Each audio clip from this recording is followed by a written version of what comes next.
Dans une première partie, nous avons parlé de l'homme et de sa finalité. On a vu cela auprès de Rav Saadia Gaon, auprès du Rambam, auprès du Rabbi Moshe Chaim Luzzatto. Aujourd'hui, nous allons voir dans cette deuxième partie les rabbins plus proches de nous, contemporains, comme le rabbin de Volojine, le Rav Hirsch. Pour Rabbi Chaim de Volojine, il écrit dans Nefesh HaChaim qu'il y a une influence déterminante de l'homme sur les mondes qui sont les mondes de l'action, le monde de l'émanation, le monde de la formation ou le monde de la création. Tout se passe comme si l'action de l'homme avait une influence sur tout ce qui est monde. En effet, dit-il, Haboré bara et ha'adam vehishlito al harbe kochot ve'olamot umsaram beyado. Le Créateur a créé l'homme et l'a fait régner, dominer, en lui procurant énormément de force et en lui soumettant les 4 mondes qui lui sont supérieurs. Il lui les a donnés entre ses mains. L'homme doit les diriger vers le bien par le biais de ses pensées, par son langage, par ses actes, ou au contraire les diriger vers le mal. Si l'homme dirige le monde vers le bien, il donne des forces à la sanctification de Dieu et produit de la lumière dans ces mondes. L'homme est à l'instar de son Créateur, possesseur de forces, détient des forces, et ces forces lui permettent de dominer, de régner sur tout le règne animal, végétal, et également dans les mondes qui lui sont supérieurs. Et l'homme, créé à l'image de Dieu, doit les diriger à chaque instant, à tout instant, selon la volonté du Très-Haut. Voilà donc ce qu'écrit dans Nefesh HaChaim Rabbi Chaim de Volojine. Le rabbin Hirsch, dans Igeret HaTzafon, il dit que la mission de l'homme dans le système cosmique découle du mérite Zchuto shel ha'adam dichbosh et ha'aretz mehashem hi asher he'etzil alav mikocho umize novaat gam chovato dichbosh le'atzmo. Le mérite de l'homme est de dominer la nature. Et ce mérite lui a été octroyé par le Saint béni soit-il, qui lui a permis d'avoir cette force, et de cette force découlent également ses devoirs pour sa propre maîtrise, avec ce qui lui est permis de faire, et comment utiliser tout ce qu'il a pour les diriger vers la volonté du Dieu créateur, parce que c'est de lui qu'il reçoit tout. Le rabbin Hirsch déduit, on appelle Tov, Ma shemechuvan lirtzon Hashem ulchukav, ce qui va uniquement dans le sens de la volonté de Dieu et de ses lois. On appelle mal ce qui va contre la volonté de Dieu et de ses lois. Il n'est pas question pour l'homme de décider ce qui est bien et ce qui est mal. L'homme a tout reçu de Dieu et par conséquent, il ne peut pas se satisfaire uniquement de ses besoins, il ne peut pas œuvrer uniquement pour sa grandeur personnelle, ni pour les caprices de son cœur. Sa mission sacrée, c'est d'élever le tout au niveau de la mission pour laquelle il a été élu. À partir du moment, dit-il, où le libre arbitre a été donné à l'homme, l'homme a eu également cette possibilité de transgresser, de s'égarer du chemin. L'homme doit, en conclusion, dit le maître, par sa propre liberté, par son libre arbitre, se soumettre à une loi, et il ne peut pas échapper à ce devoir moral. Ici, le rabbin Hirsch soulève un problème important, celui que nous connaissons aujourd'hui. Il dénonce cet individu abstrait, automatisé, interchangeable, et qui reste insensible à sa singularité, à ce qui a fait chair de son existence. L'homme, dit le rabbin Hirsch, n'est pas un minéral, n'est pas un animal. L'homme ne peut se décomposer en particules, en pièces détachées de la machine sociale. Et là, le problème de la dissolution progressive de l'homme dans les processus techniques et politiques qui sont en jeu aujourd'hui. Le rabbin Hirsch déjà dénonçait que l'homme ne doit jamais perdre ses limites dans les domaines des sciences. Aujourd'hui, on parle des robots qui reproduisent les capacités humaines et qui se détachent de l'action humaine. Les inventions de l'homme qui dépossèdent l'homme de ses pouvoirs, ou en biologie par exemple, où l'homme ne se reproduit plus, mais devient lui-même un pur produit en dehors de lui-même, sur la base de son matériau biologique. Le pouvoir de l'homme et du scientifique va-t-il conduire l'homme à profaner le saint des saints de l'identité humaine?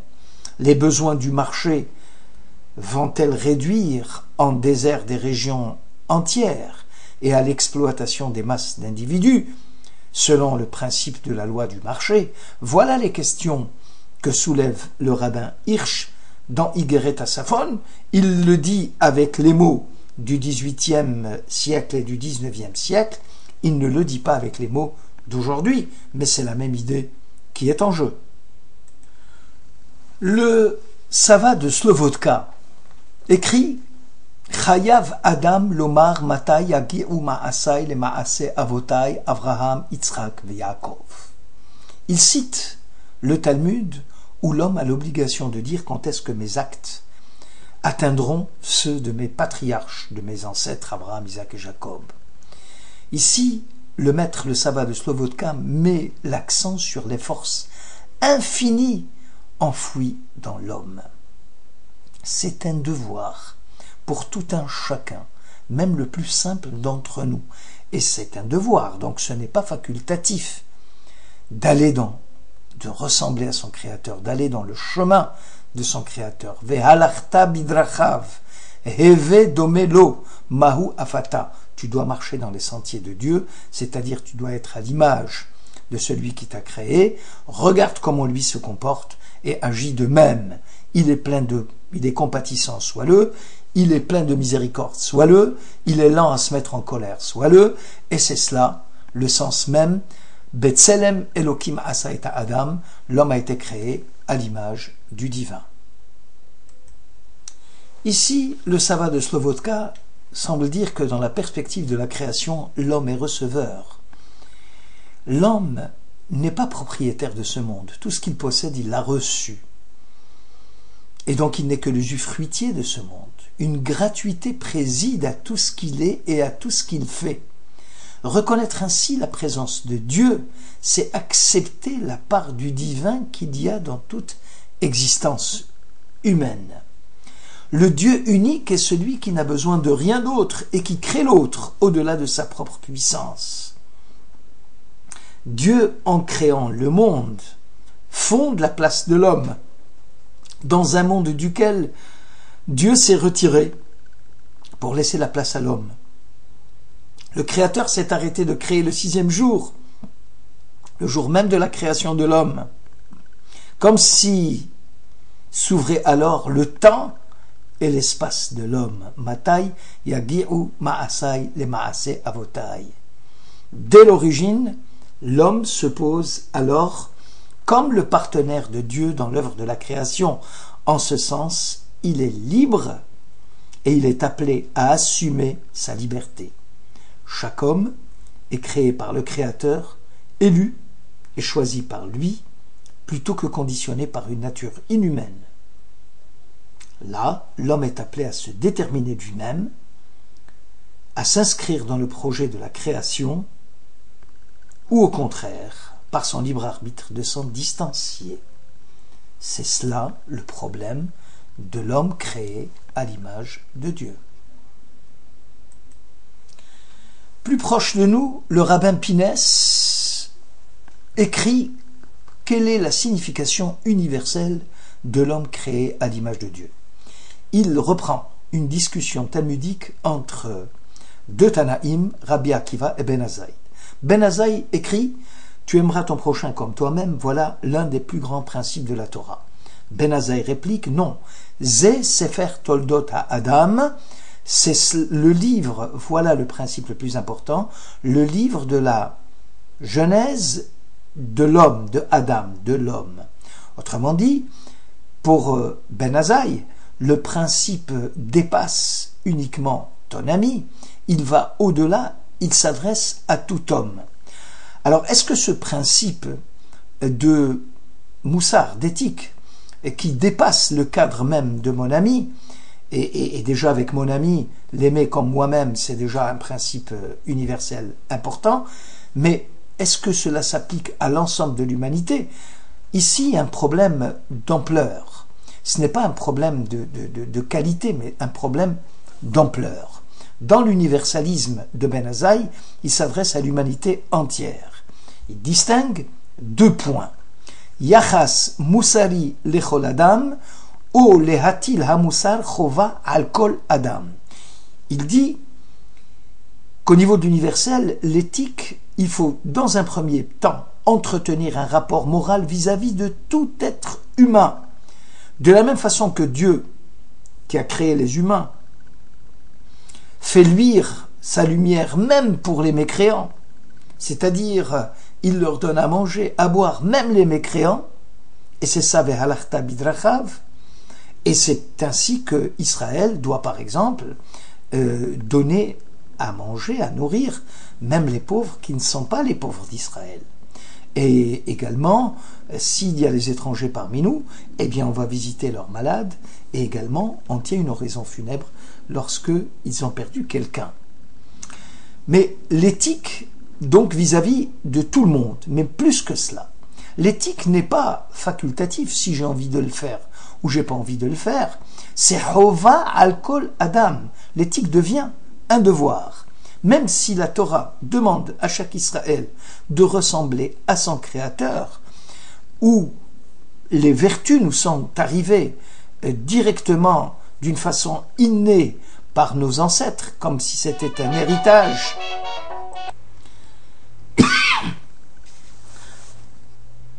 Donc je disais que si la Torah réclame à tout Israël de ressembler à son Créateur, nous avons reçu de la part de nos ancêtres comme héritage génétique ses vertus et ses lois morales, et qu'Israël a été élu pour être le guide de l'humanité entière vis-à-vis de l'éthique, puisque la base de toute l'humanité, ce sont les 7 mitzvot de Noach, à savoir la justice sociale, le rejet du paganisme, le rejet de l'homicide, etc., parce que Adam, l'homme en général, a comme principe de purifier les sentiers qui le mènent vers Dieu, comme il est marqué « Higid lecha Adam matov » est-ce qu'un homme t'a dit l'Éternel, ce qui est bien?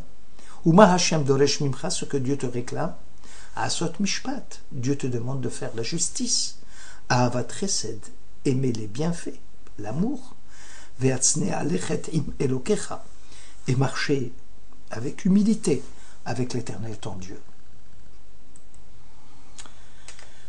Selon le rabbin Pinès, la séparation de l'homme par rapport à Dieu, elle nous déloge finalement de notre autosuffisance. Il nous aide à comprendre qu'il y a quelqu'un d'autre dans le monde, et cela nous engage à faire le deuil du désir qui nous pousse à croire que tout est comme nous le pensons. Sache devant qui tu te tiens. Tu te tiens toujours devant quelqu'un d'autre. Cet autre, c'est le Dieu unique. Mais la place de Dieu, c'est aussi la place du prochain, la place de tous les autres. On est humain par l'expérience de l'altérité. C'est avec la rencontre avec l'autre homme, avec Re'acha. C'est sur la base du principe du Dieu un, séparé, que l'homme peut concevoir qu'il y a une différence dans le monde et qu'elle peut être reconnue et respectée. Dieu un est séparé des hommes, mais il ouvre à côté des hommes un espace vacant dans lequel s'ajoute un être supplémentaire qu'il reconnaît face à lui. Cette séparation d'avec le monde, d'avec soi, est la condition de l'amour de l'autre, c'est-à-dire du surgissement d'un autre être à côté de soi. Si je n'aime que quelqu'un qui se tient face à moi, distinct de moi, qui me répond, qui m'interpelle et qui s'oppose à moi. Là, on a compris que le Tselem Elohim, la photographie, puisque le Tsilum en hébreu c'est une photographie, c'est un instantané de photo qui saisit un moment, un être vivant, et en acte, c'est ce clignotement lumineux d'une infinie présence et qui, par intermittence, va briller dans l'homme comme la promesse d'une proximité de Dieu. Cette lumière, elle permet à l'homme d'échapper à la nature et elle est le gage de sa volonté à venir, de sa personne à faire naître. C'est la force motrice qui l'arrache à la fatalité de la nature, et le Tselem Elohim finalement, c'est l'arrachement de l'homme à la nature. En conclusion à cette étude, le message du Sinaï annonce que l'homme peut se libérer des atteintes du mal en travaillant sur son humanité et la nature. L'humain est la seule ressource pour combattre le mal. On attribue à l'homme une responsabilité très grande. Elle appelle l'homme à l'action, car le mal progresse si l'homme n'assume pas le partenariat de la création. L'homme confronté au mal n'est pas seul dans l'univers. Dieu est à côté de lui. Merci de votre écoute.